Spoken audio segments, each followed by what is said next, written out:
Vamos a dar la palabra ahora al catedrático de Historia Moderna de la Universidad Autónoma de Madrid, José Martínez Millán, que nos va a hablar sobre doña Margarita de Austria. Reitero mi agradecimiento no solo a Leticia Sánchez, sino también al Museo Arqueológico que nos ha acogido también.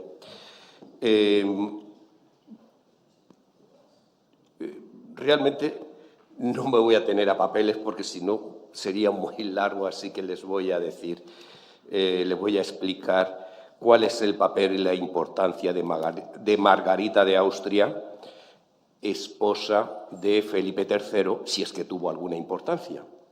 Y realmente Margarita de Austria es una reina, a pesar de que vivió poco tiempo, murió en el año 12 y poco más de 10-12 años fue reina de España, o bueno, de la monarquía, pues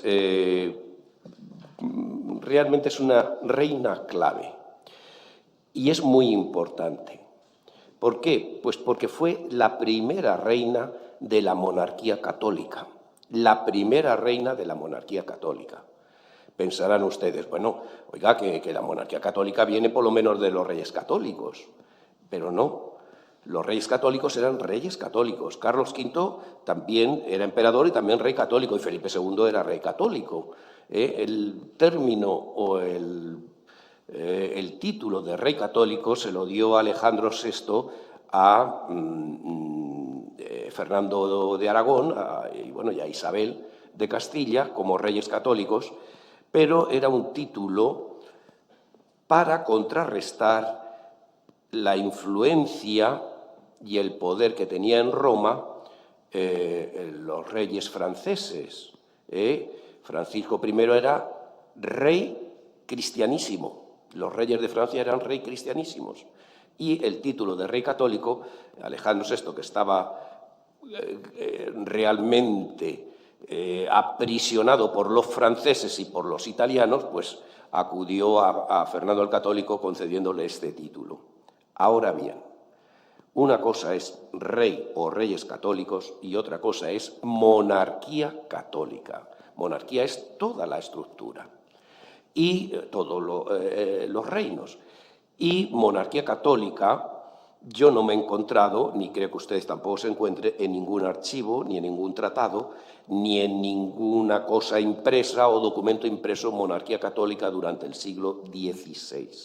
Monarquía católica es una estructura política del siglo XVII.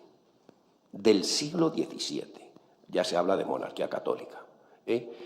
Y además no es monarquía católica un título, sino que es un concepto muy bien elaborado y que va a generar realmente, pues los historiadores no hemos hecho hincapié en lo que esto significa. No hemos hecho hincapié en lo que esto significa. Durante el siglo XVI, la monarquía hispana, subrayo lo de hispana, era una monarquía que se basaba en un modelo de monarquía universal. ¿Qué significa monarquía universal? Pues significa que... me estaba equivocando. Monarquía universal significa que es un modelo de poder, de organización política, que aspiraba al dominio universal. Es decir, aspiraba al dominio universal. Y eso se va produciendo, o se produce, en primer lugar, con Fernando el Católico. Quiere ser monarquía universal, pero sobre todo, no me voy a meter en explicaciones, que lo llevaría mucho tiempo, sí lo entenderán que se fragua sobre todo a partir del saco de Roma en el 1527, cuando las tropas de Carlos V, encabezadas por el Borbón, saquean Roma. Y entonces la cristiandad se queda sin cabeza. El Papa se tiene que esconder y, por lo tanto, los humanistas conciben al nuevo monarca como monarca universal.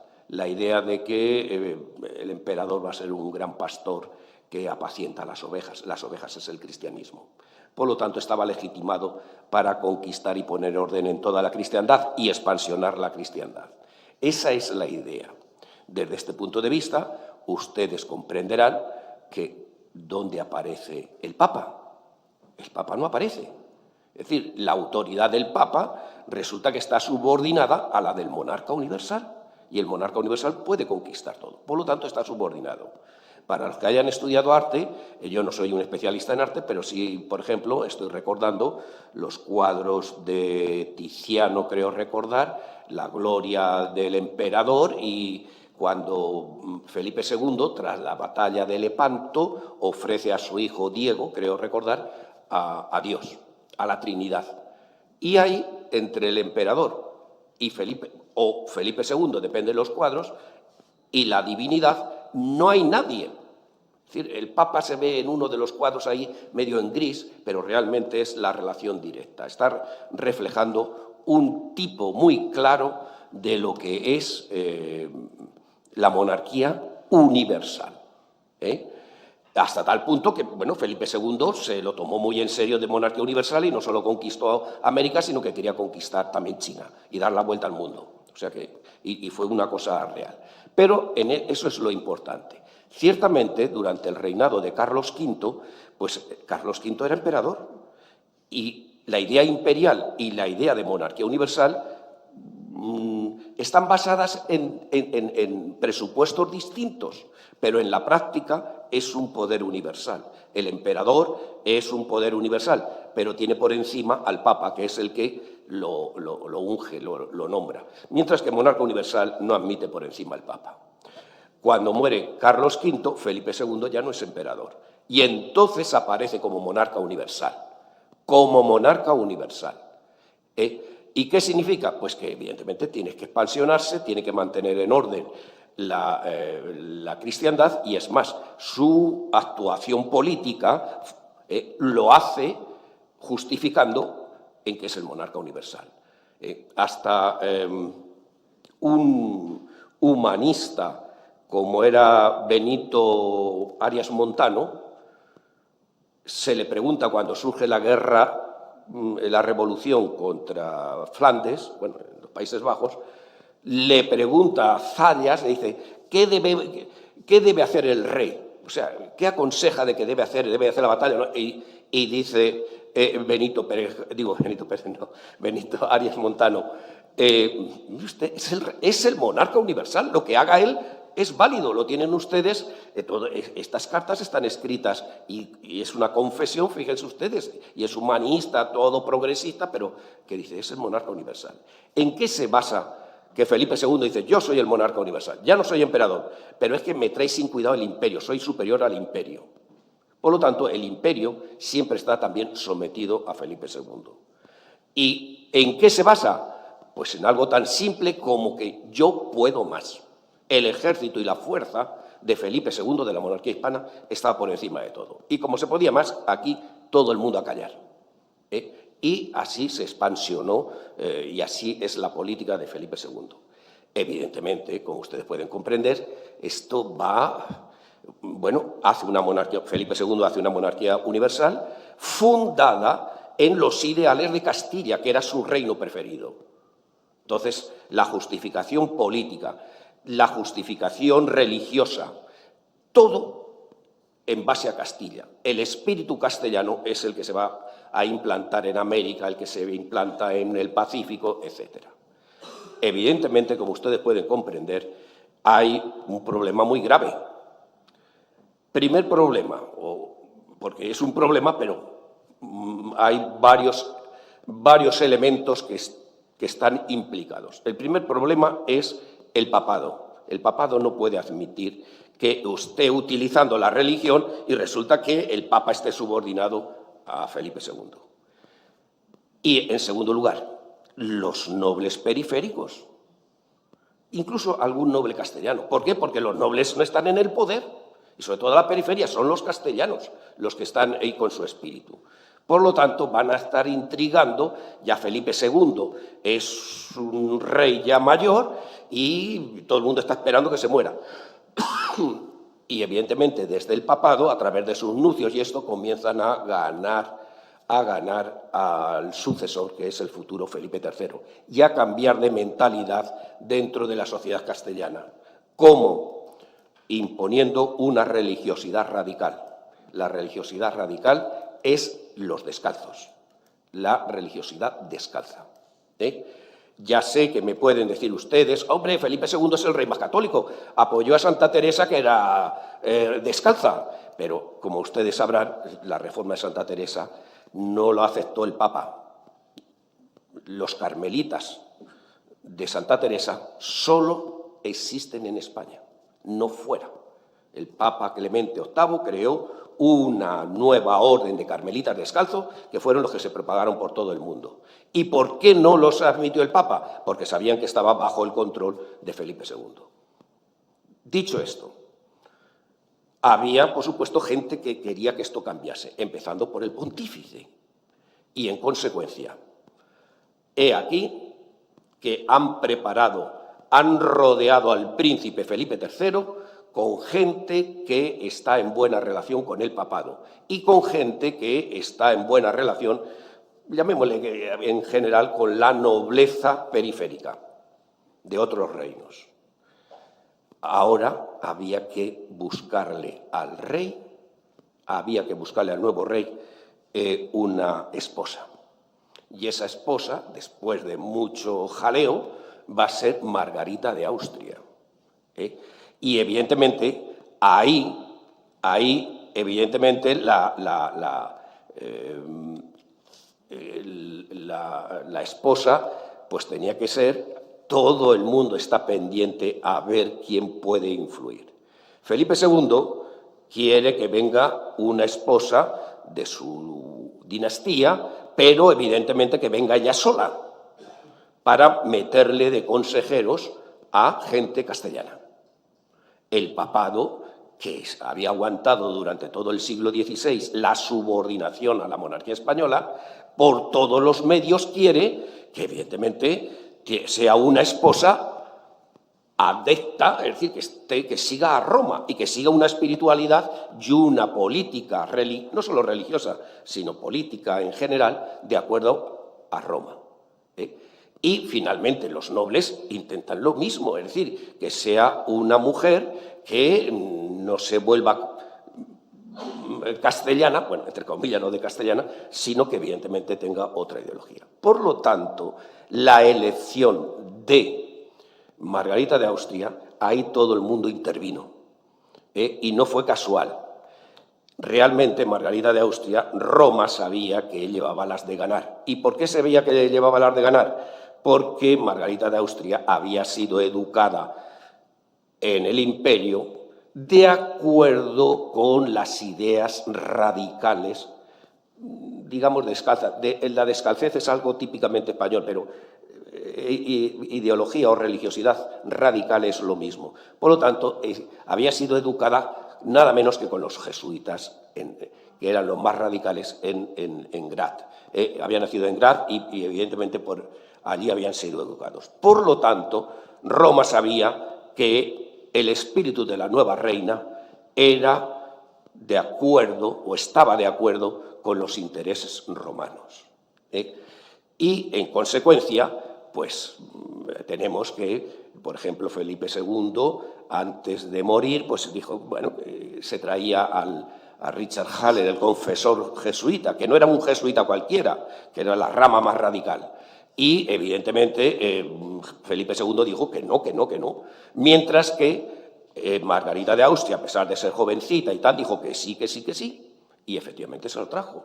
Se lo trajo como confesor.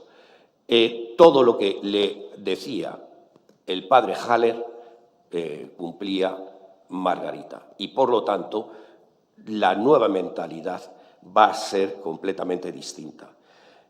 En segundo lugar, es lógico que lo primero que se hace cuando llega es crear una nueva casa.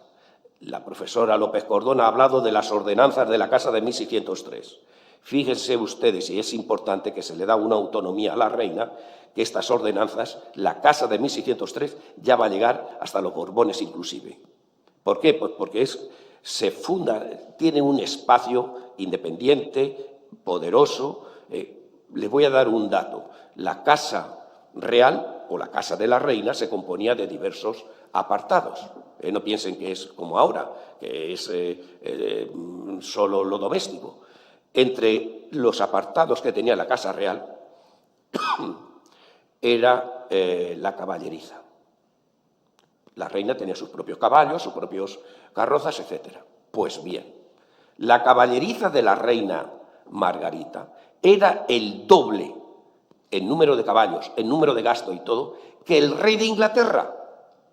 Cuando vino a casarse, resulta que se dio cuenta que efectivamente la casa de la reina era el doble que tenía el rey de Inglaterra.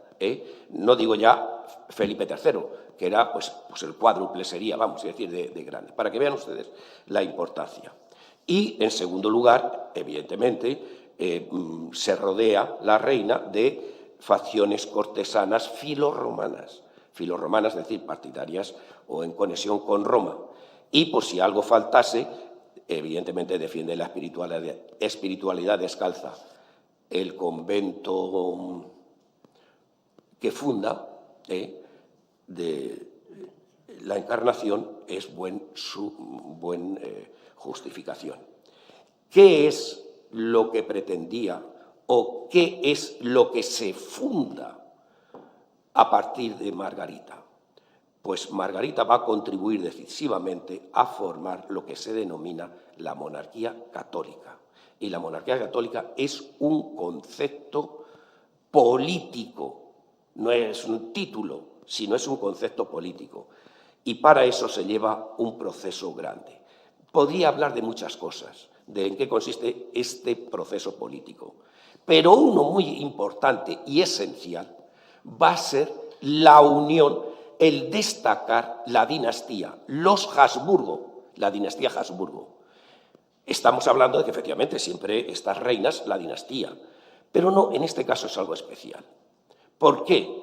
Pues porque a partir de Margarita comienza, sobre todo por parte de los jesuitas, a resucitar una leyenda, que es la leyenda del duque Rodolfo. ¿Y quién era el duque Rodolfo? Pues el duque Rodolfo es el duque iniciador de la dinastía Habsburgo. Que siendo duque se fue un día que estaba cazando, un día de invierno lloviendo, por unos bosques se encontró a un sacerdote que llevaba el viático a una chabola, a una choza, a un campesino que estaba muriendo. Y entonces el duque Rodolfo se bajó del caballo y dijo: ¿cómo una persona que lleva el cuerpo de Dios puede ir andando y yo a caballo? Monte aquí. Y él lo llevó con las bridas del caballo, lo llevó hasta la choza, le dio la extremunción, el campesino murió y entonces el sacerdote salió. Y salió y le dijo: por haber hecho esto no lo hace ningún duque ni nada, por haber hecho esto tendrá una gran dinastía y sus lejanos, es decir, descendientes, serán emperadores. Precisamente durante el siglo XVII, si ustedes recuerdan, es cuando se ensalza. Me estoy acordando de Carlos II, pero no solo es que va por Madrid con su carroza y sube a un pobre sacerdote que lleva el viático. Eso se va a ir repitiendo. Es decir, la defensa, ¿qué significaba esto? Significaba, por una parte, la grandeza de la monarquía hispana no estaba en Castilla ni estaba en España, estaba en la dinastía. Por lo tanto, no hable usted de pastor universal ni nada. Hay que ir a la dinastía. Ahí está la grandeza. Y la dinastía ha sido grande porque ha defendido la Eucaristía. La Eucaristía es el símbolo de la Iglesia. Ahí estamos todos metidos. Es el símbolo de la Iglesia. Y los que hayan estudiado arte sabrán cómo, efectivamente, las pinturas que existen, la hostia sagrada, en diversos cuadros o la defensa de la Eucaristía a lo largo del siglo XVII. Pues bien, no me voy a extender porque ya he terminado, ya he cumplido el tiempo. Esto es lo que es la monarquía católica, entre otras cosas. Margarita de Austria es el elemento, perdón por decir elemento siendo una persona, pero bueno, sí, desde el punto de vista político, quería decir, desde el punto de vista político, es el elemento que crea, que contribuye a crear la idea de monarquía católica, y lo hace conscientemente. Vale, muchas gracias.